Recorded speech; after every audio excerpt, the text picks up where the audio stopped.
La mémoire est une chose perfide, surtout celle de l'enfance. Certaines images s'évanouissent comme de la fumée, d'autres s'accrochent à vous avec une force que le temps ne peut affaiblir. La nuit dont je vais parler appartient à la seconde catégorie.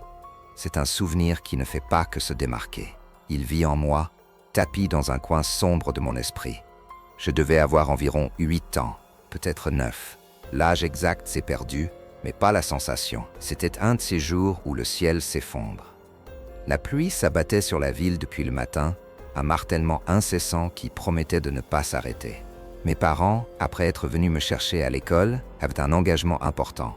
Un événement social qui, pour moi, n'était qu'un flou de formalité adulte. Le plan était simple. Ils partiraient et reviendraient avant minuit. Mais la tempête avait d'autres plans. Je me souviens du son du téléphone fixe sonnant dans le salon vide. La voix de ma mère, lointaine et grésillante à travers la ligne, s'excusant. La pluie avait transformé les routes en rivières dangereuses. Ils passeraient la nuit chez des amis. Ils étaient en sécurité, mais ne pouvaient pas rentrer. « Ça va aller, mon chéri ?» demanda-t-elle, son inquiétude transpirant à travers l'appel. « Bien sûr, maman », ai-je répondu, avec la fausse bravade d'un garçon qui voit la liberté à portée de main. La maison, rien que pour moi, c'était un rêve. Elle m'a énuméré la liste des règles, une litanie que j'ai à peine écoutée. Verrouiller la porte d'entrée et celle de derrière, vérifier toutes les fenêtres, fermer les rideaux, laisser la lumière du porche allumée. Des instructions d'un monde adulte qui, pour moi, semblait une exagération dramatique. Dans ma tête, la nuit serait un festival de sucreries et de télévision jusqu'à l'aube. Bien sûr, la résistance d'un enfant a ses limites. J'ai remis les tâches à plus tard. Enfoncé dans le canapé du salon, avec la lueur de la télé peignant l'obscurité, l'épuisement m'a vaincu. Je me suis endormi là, sans rien verrouiller, avec le son de la pluie comme une berceuse sinistre. Quand je me suis réveillé, le silence fut la première chose que j'ai remarquée. Un silence lourd, anormal. L'écran de la télé était noir, en mode veille, ce qui signifiait que des heures s'étaient écoulées. Et puis je l'ai senti. Le froid. Ce n'était pas le froid ordinaire d'une aube pluvieuse. C'était un froid mordant, humide, qui semblait émaner des murs même de la maison. Un froid qui avait une présence. Même somnolent, la sensation fut si immédiate qu'elle me donna la chair de poule. Je me suis souvenu de la liste de ma mère. La peur de me faire gronder fut plus forte que celle de quitter le confort du canapé. Je me suis levé et le sol glacial sous mes pieds nus m'a fait frissonner. Je suis allé de pièce en pièce comme un petit gardien de nuit. La porte d'entrée, non verrouillée. J'ai tourné la clé, le déclic du métal résonnant dans la maison anxieuse. La porte de derrière, pareil. J'ai fermé les rideaux un par un, bloquant les yeux sombres de la nuit. J'ai vérifié chaque fenêtre. Toutes fermées. Cela m'a troublé. Si tout était clos, d'où venait ce froid de tombeau? J'ai pressé ma main contre la vitre d'une des fenêtres du salon, espérant sentir une fente. Rien. Elle était scellée. La maison, qui était auparavant mon refuge, ressemblait maintenant à un mausolée glacial. Peut-être que le chauffage était tombé en panne avec la tempête, ai-je pensé. C'était une explication logique et mon cerveau fatigué s'y est accroché. Je suis monté à l'étage, vers ma chambre. Ici, au deuxième, la tempête montrait sa véritable fureur. Le salon au centre de la maison étouffait le son. Mais ma chambre, avec sa grande fenêtre donnant sur le jardin, était en première ligne. La pluie ne frappait pas la vitre, elle la fouettait de coups sourds, comme si elle voulait entrer. Chaque minute, un éclair déchirait l'obscurité, suivi du rugissement d'un tonnerre qui faisait vibrer le sol. Je me suis allongé sur mon lit, mais le sommeil m'avait abandonné. Et c'est dans l'intervalle entre un tonnerre et un autre, dans ce silence tendu que je l'ai entendu. Un grincement, un son faible, comme celui d'un poids se déplaçant sur des planches de bois. Mais le sol de l'étage était entièrement recouvert de moquettes. Ça ne pouvait pas venir d'ici. J'ai pensé au vent, à une branche d'arbre traînant sur le toit. Mais non, je connaissais les bruits de la maison, les craquements du bois, les sifflements du vent. C'était différent. C'était un son délibéré. Le grincement m'a tiré du lit. Je me suis assis, le cœur martelant contre mes côtes. Mes yeux ont balayé la pénombre de la chambre, cherchant une source à ma peur. La pluie, le vent, le tonnerre, tout est devenu un bruit de fond. Mon attention était entièrement portée sur ce son qui n'appartenait pas à la nuit. Puis, une lueur. Un éclair a illuminé la chambre pendant une seconde, figeant tout dans une image bleutée. Le bureau, la chaise, les jouets par terre et mon armoire en bois avec la porte fermée. La chambre a replongé dans l'obscurité. Le silence est revenu, dense et plein d'attente. J'ai attendu, retenant ma respiration. 1 minute passa, peut-être 2. Et puis, le grincement a retenti à nouveau. Cette fois, il semblait venir de l'intérieur même de la chambre. Un autre éclair. Cette fois, la lumière a révélé quelque chose qui a glacé l'air dans mes poumons. La porte de l'armoire, auparavant fermée, était maintenant entr'ouverte. Une fente sombre, fine comme une lame de rasoir, me faisant face de l'autre côté de la pièce. J'étais absolument certain qu'elle était fermée. Il n'y eut pas de cri, pas de pensée rationnelle. Juste un instinct primal de survie qui a pris le contrôle de mon corps. J'ai glissé hors du lit, aussi silencieusement qu'un corps tremblant le peut, et je me suis dirigé vers la porte de la chambre. Cette distance de quelques mètres m'a semblé être une traversée infinie au-dessus d'un abîme. J'ai dévalé les escaliers en courant, mais sans faire de bruit, et je me suis faufilé dans l'endroit le plus sûr que mon esprit d'enfant put concevoir, sous la lourde table à manger en bois. Recroquevillé là dans le noir, les larmes sont finalement venues. Silencieuse, désespérée. Il y avait quelqu'un dans ma maison, et j'étais seul. Le temps a perdu son sens. Cela a pu durer des minutes ou 1 heure. Mais alors je les ai entendus, le son qui a confirmé mon pire cauchemar. Des pas, venant du haut de l'escalier. Ce n'étaient pas des pas normaux. C'était pas la marche d'une personne. C'était un bruit sourd, humide et irrégulier. Un thump, thump, thump. Comme si quelque chose de lourd et de difforme descendait marche par marche, avec difficulté. Le son s'approchait, traversant le couloir et venant droit vers la salle à manger. Il semblait savoir exactement où j'étais. J'ai retenu ma respiration, sentant mon sang se glacer. Et puis, ils sont apparus sous le bord de la nappe. 2 pieds. Nus, immondes, couverts d'une boue sombre et humide. La peau était d'un jaune maladif, presque translucide, avec des coupures et des éraflures partout, comme s'ils avaient traversé un champ de barbelés.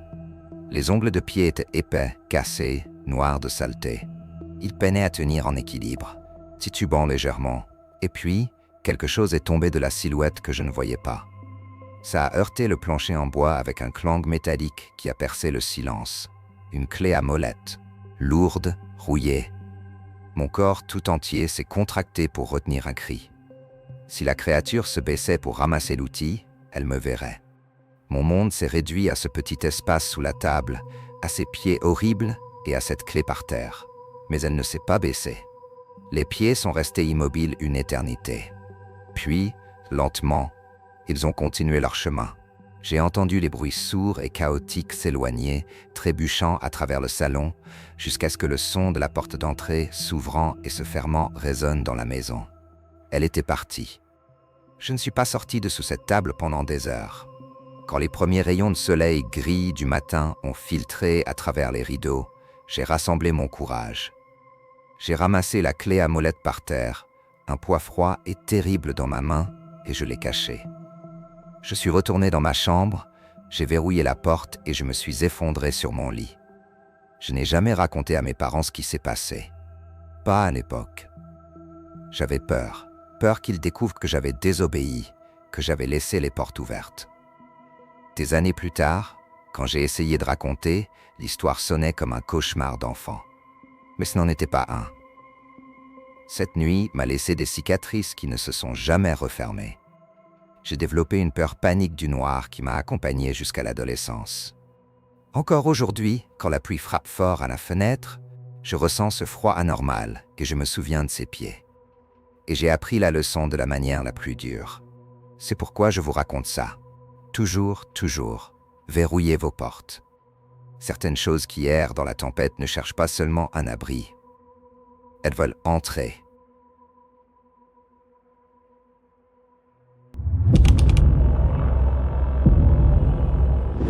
Les gens normaux aiment le son de la pluie. Ils disent que c'est apaisant, une invitation au sommeil. Pour moi, c'est le son de l'insomnie. Ça l'a toujours été. Je suis fils unique élevé dans une maison trop grande pour 3 personnes, un espace rempli d'écho et de silence que j'ai appris à connaître. Mais le silence dont j'ai besoin pour dormir est absolu, fragile. Le moindre bruit est une aiguille qui perce la bulle de mon repos. Et la pluie? La pluie n'est pas une aiguille. C'est une armée. J'avais 15 ans la nuit où c'est arrivé. C'était un samedi de mai, un de ceux qui annoncent la fin du printemps avec un dernier soupir froid et humide. Dehors, il n'y avait pas une tempête d'éclairs et de tonnerre, juste une pluie implacable, constante, un martèlement hypnotique et exaspérant sur le toit de la maison. Pour moi, chaque goutte était un grain de sable dans l'engrenage de mon cerveau. Après minuit, j'ai accepté ma défaite. Le sommeil ne viendrait pas. Je me suis levé, sentant l'air glacial dans la chambre obscure. Mes parents dormaient au bout du couloir, inconscients de ma petite torture. J'ai réfléchi à quoi faire. Rester là, à écouter la pluie m'assiéger, était hors de question. C'est alors que j'ai eu l'idée qui m'a toujours semblé être une solution. Marcher. Ça peut paraître étrange, mais sortir sous la pluie était ma méthode secrète pour épuiser mon esprit et mon corps. Nous habitons dans un quartier tranquille, presque une enclave de banlieue entourée d'un grand parc public. C'est un endroit sûr où les rues sont bien éclairées et la nuit est généralement paisible. J'ai enfilé un imperméable, descendu les escaliers sur la pointe des pieds et je suis sorti par la porte de derrière. J'ai laissé mon téléphone portable derrière moi exprès. La lumière de l'écran n'aurait été qu'un ennemi de plus pour le sommeil. Dehors, le monde était lavé et silencieux, à l'exception du bruit de l'eau. L'air sentait la terre mouillée et les feuilles. Les lumières des lampadaires créaient des halos dorés dans la brume, et les arbres du parc, à la lisière de mon jardin, se balançaient comme des géants endormis. C'était une belle scène, tranquillisante. J'ai marché sans but sur les trottoirs vides pendant une vingtaine de minutes. Le froid a commencé à pénétrer mes vêtements et une sensation bienvenue de fatigue m'a finalement atteint. Il était temps de rentrer. C'est sur le chemin du retour, alors que je traversais le bord du parc, que mes yeux ont capté quelque chose d'anormal. Dans la rue, sous la lumière orangée d'un lampadaire, il y avait une tache sombre et allongée, une faille dans la normalité de la scène. Au début, mon cerveau a tenté de trouver une explication logique. Un grand sac poubelle, une branche cassée par la pluie. Mais à mesure que je m'approchais, la forme est devenue indubitable. C'était une personne, allongée sur le ventre, immobile, au milieu de l'asphalte mouillé. Un nœud glacial se forma dans mon estomac. Ma respiration, qui m'est déjà naturellement difficile, s'est bloquée dans ma poitrine. La seule chose à laquelle mon esprit parvenait à penser était accident.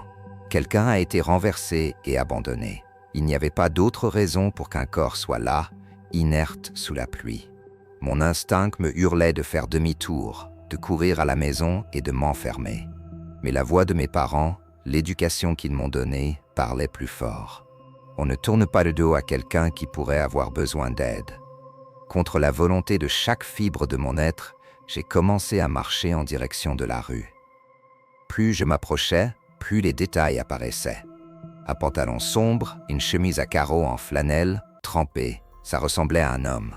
Et soudain, j'ai perçu le froid d'une manière différente. Ce n'était plus le froid de la pluie, c'était un froid qui venait de l'intérieur, comme si mon sang perdait sa chaleur. J'étais à quelques mètres de l'asphalte quand un son a déchiré la nuit. Il venait de derrière moi, des profondeurs du parc. Ce n'était pas un cri humain, ni le hurlement d'un animal que je connaissais. C'était un son guttural, distordu, la complainte de quelque chose en douleur ou en colère. Instinctivement, j'ai tourné la tête en direction du bruit, le cœur battant à tout rompre, l'adrénaline inondant mon corps. Je n'ai rien vu entre les arbres sombres. Le son est mort aussi vite qu'il était né, laissant un silence encore plus lourd. L'étrangeté de la chose m'a paralysé une seconde. Une peur pure, primitive, pour quelque chose que je ne pouvais ni voir ni comprendre. Mais la véritable terreur n'était pas dans le parc, elle était dans la rue. Parce que, lorsque je me suis retourné, l'homme n'était plus allongé. Il était assis, droit, la tête tournée directement vers moi. Ma vision s'est rétrécie en tunnel, les lumières de la rue sont devenues floues. Le monde a commencé à s'assombrir sur les bords. J'ai senti mes jambes flageoler, la fameuse sensation d'évanouissement que je connaissais si bien. Ce qui m'a maintenu debout, c'est la pluie. Des milliers d'aiguilles froides sur mon visage, me forçant à rester conscient. Avant que je puisse traiter l'impossible, la silhouette s'est levée d'un mouvement unique, fluide et contre nature. Et j'ai vu. Le visage, une masse sombre. Le sourire, une fente blanche et large dans cette ombre. Et l'éclat de métal dans sa main. Un couteau de cuisine. Sans un son, il a commencé à courir dans ma direction. C'est à ce moment-là que j'ai compris ce que signifiait craindre pour sa propre vie. La transe s'est brisée. J'ai pivoté sur les talons et j'ai couru comme je n'avais jamais couru auparavant, de retour vers l'obscurité du parc. « Je vais te tuer !» Sa voix a explosé derrière moi, brute et pleine de haine. L'herbe détrempée était un bourbier, mes pieds s'enfonçant à chaque pas désespéré. Je n'ai pas regardé en arrière. Je n'ai pas osé. La peur était une créature vivante, me poursuivant d'aussi près que l'homme au couteau. J'ai plongé dans la partie la plus dense de la forêt, l'air me brûlant les poumons.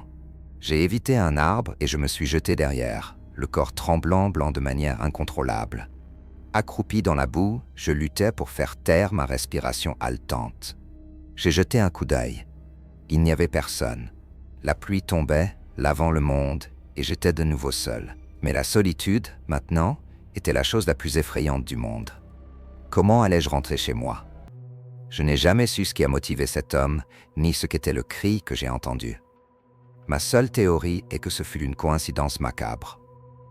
Le cri l'a réveillé, il s'est assis, m'a vu là, une cible facile, et la folie a pris le dessus. C'est une explication faible, je sais, mais c'est la seule que j'ai. Aujourd'hui, des années plus tard, la pluie ne m'apporte plus seulement l'insomnie. Elle m'apporte le souvenir de ce sourire dans l'obscurité. Et la certitude que parfois, le son de la pluie n'est pas fait pour nous apaiser. Il est fait pour couvrir le son d'autres choses qui se déplacent dans la nuit.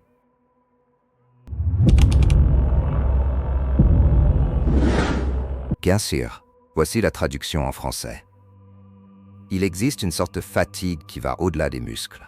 C'est un épuisement de l'âme qui vous laisse fonctionner en pilote automatique. C'est dans cet état que je me trouvais en rentrant chez moi ce soir-là.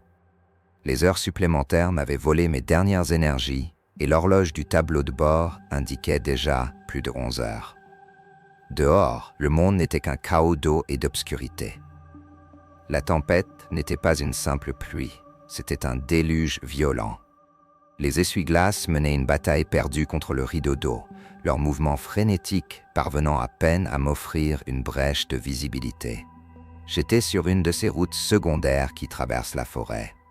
Un raccourci qui de jour était bucolique, mais qui la nuit se transformait en un tunnel sombre et sans fin. Il n'y avait pas de lumière, seulement les arbres tordus qui ployaient sous le vent. À chaque éclair, le monde se révélait en un négatif photographique en noir et blanc. Juste après, le tonnerre arrivait comme un coup de poing, faisant trembler la carcasse métallique de ma voiture. Je ne voulais que mon lit, la chaleur de ma maison. Et c'est dans cet entre-deux, entre l'épuisement et le désir d'arriver, que je l'ai vu. Au début, ce n'était qu'une silhouette. Une tache verticale au bord de la route qui n'appartenait pas au paysage. Mon pied, par instinct, a relâché l'accélérateur. À mesure que les phares s'approchaient, la forme est devenue humaine. C'était un homme, immobile, subissant les assauts de la tempête, avec une immobilité qui défiait la logique. Le vent fouettait les arbres autour de lui, mais il semblait être une statue. Il portait un imperméable sombre à capuche, mais c'était inutile. L'eau ruisselait de lui en cascade. Une partie de moi, le bon samaritain formé par la société, a pensé à s'arrêter. Sa voiture était en panne, avait-il besoin d'aide? Mais une autre partie, une voix plus ancienne et primale, a crié au fond de ma poitrine. C'était une alarme silencieuse, un frisson qui a parcouru mon échine et a hérissé les poils de mes bras. Quelque chose était fondamentalement anormal. Son visage, dans l'ombre de la capuche, était tourné dans ma direction. Et l'expression, ce n'était ni la panique, ni le froid, ni la supplication. C'était une expression d'attente, de reconnaissance. C'était comme s'il n'était pas surpris de me voir. C'était comme s'il m'attendait, en fait. Je suis passé lentement à côté de lui, le cœur martelant contre mes côtes. Mes doigts serraient le volant avec une telle force que mes articulations étaient blanches. Et c'est à ce moment-là qu'il a bougé. Ce ne fut ni un bond, ni un signe de la main.